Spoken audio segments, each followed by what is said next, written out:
Sir আজকে বৃহস্পতিবার, দেখেন আমরা সবাই সুন্দর একটা ছবি আঁকছি আজকে ড্রয়িং ডে। আরে স্যার কি হয়েছে, আপনি এভাবে দেখতেছেন কেন আমাদেরকে? চম্পা, মনে হয় স্যারের ভিতরে ভূত আয় বসছে। দেখোস না স্যার ভূতের মতো আমাদের দিকে তাকাইতেছে। হ্যাঁ রে, মনে হয় ভূত হয়ে গেছে, আমাকেও দেখতেছে এভাবে।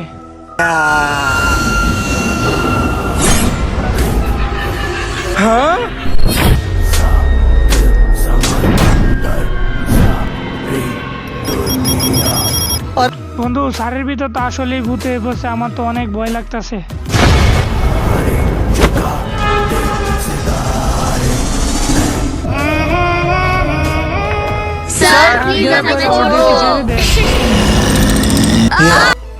স্যার দয়া করে আমাদেরকে ছেড়ে দেন স্যার, প্লিজ স্যার। এভাবে কিভাবে ছেড়ে দিব? তোর বন্ধুদেরকে বল আমাকে লাইক এবং সাবস্ক্রাইব করার জন্য। প্লিজ বন্ধুরা লাইক করে আমাদেরকে বাঁচাও।